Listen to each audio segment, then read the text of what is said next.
Hey everyone, quick heads up before we dive in. Everything you're about to hear actually did happen between 2006 and 2009. My aunt and uncle eventually did sell the property, so whatever lurks inside is officially someone else's problem now. Enjoy. Look, man, I don't usually talk about this. Honestly, I've tried my best to just block the whole thing out. You know I'm a pretty rational guy, right? I don't buy into ghost hunting or the paranormal or any of that garbage. But what happened to my wife and me back in the summer of 2009, man, I still can't make sense of it.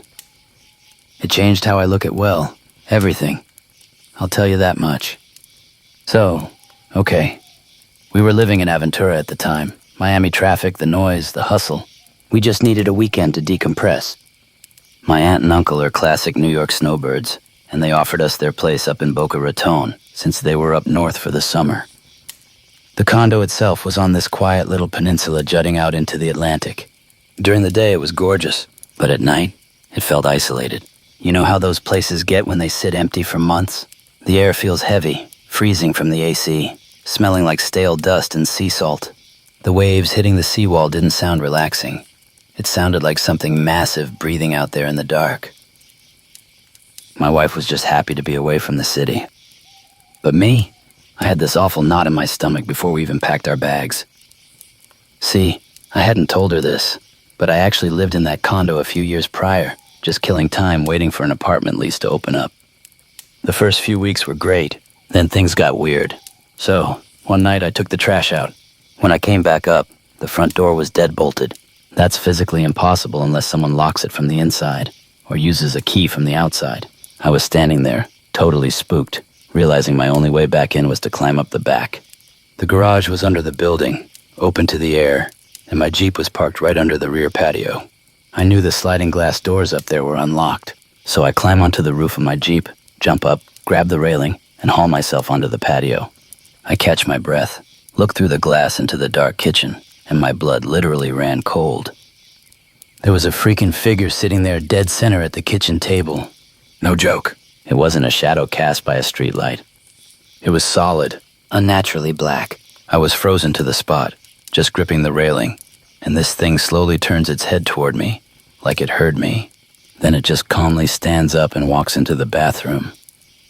It took me 20 minutes of pacing outside to get the guts to slide the door open. I grabbed a heavy flashlight, checked the bathroom, checked the closets. Nothing.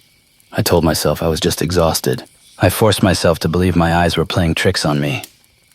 So jump back to 2009. We arrive for our relaxing weekend. I shove that memory down deep. We go out, get some seafood, grab a few drinks, and try to enjoy ourselves. We get back to the condo around 12:30 a.m. The second I walked through the door, the air felt thick. You know that prickling feeling on the back of your neck when someone is staring at you? It was exactly that. But I didn't want to ruin the trip, so I kept my mouth shut. We tidied up and got into bed. I couldn't sleep. I'm just lying there in the pitch black, listening to the ocean, when suddenly I hear it. Clink. Roll. Just a sharp metallic sound rolling across the bedroom tile. I slip out of bed, careful not to wake my wife, and use the light from my phone to scan the floor. Right next to the dresser, sitting perfectly flat, is a single penny.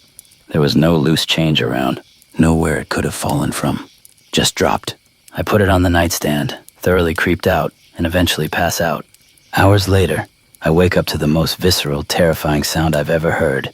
My wife is screaming, not just a shout, a primal, lung-tearing shriek. She's thrashing in the bed next to me. I scramble up, heart practically beating out of my chest, completely disoriented. What? What's going on? I'm yelling, trying to grab her.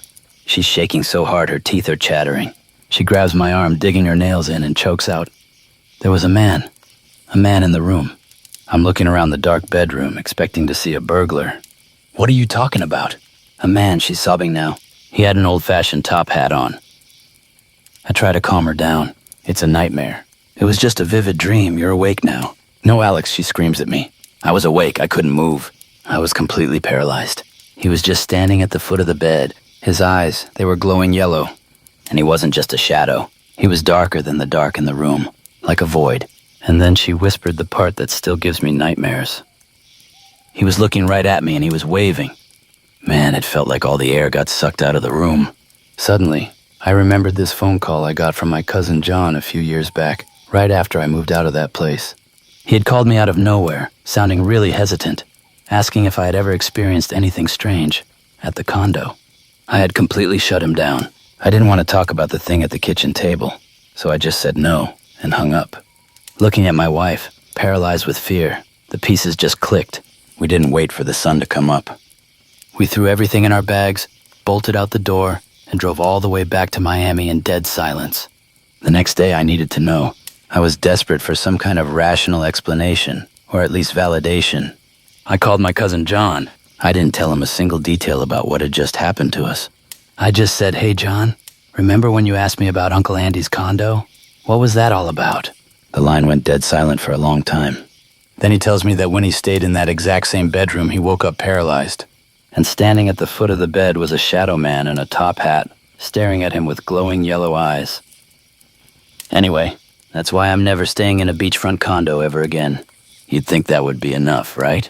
That I'd just accept it was some localized haunting, count my blessings that we got out of there, and never think about it again. But I couldn't. The fear mutated into this obsessive need to know. I'd just lie awake in our apartment in Miami, staring at the shadows in the corners, wondering what the hell was actually in that condo. So I started digging. I spent weeks combing through old Palm Beach County property records, digitized microfilms of local newspapers, anything I could find about the building's history. And man, what I found, it made my blood run colder than that night in the bedroom.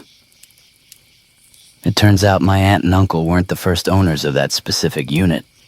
Back when the building was first put up, that condo was occupied by the developer who was building the Boca Beach Club right next door. He lived there to stay close to the construction site. Apparently, the guy was a visionary, but he was terrible with money. The beach club project was hemorrhaging cash. He was over budget, missing deadlines, and started borrowing heavy to keep the lights on. And I don't just mean from banks. Rumor had it he was in deep with some very bad people. According to some old interviews with his former business partners, right around the time the financial pressure hit its peak, the developer started losing his mind. He stopped showing up to the site. He looked sleep-deprived, erratic, totally paranoid. He started complaining to his colleagues that someone was breaking into his condo at night. A man wearing an old-fashioned top hat. His colleagues just brushed it off. They figured, given his massive debts, it was just a loan shark or some mob muscle showing up to intimidate him, trying to squeeze him for the cash he owed. A guy in a hat sitting in your living room in the dead of night? That's classic intimidation, right? They told him to go to the cops, but he refused. He just kept saying the guy in the hat was watching him, waiting for him. A few weeks after he first mentioned the man in the hat, the construction crew realized they hadn't seen him in days.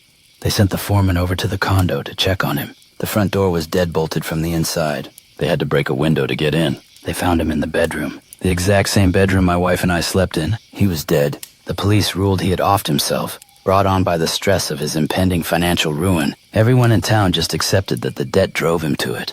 They figured the man in the top hat was either a hallucination from the stress or the debt collector who finally pushed him over the edge. But after what I saw sitting at that kitchen table, after what my wife and my cousin woke up to see staring at them in the pitch black, I know it wasn't a loan shark. Loan sharks don't evaporate into thin air, and they sure as hell don't have glowing yellow eyes. Whatever drove that developer to that end, well, it's still in that condo,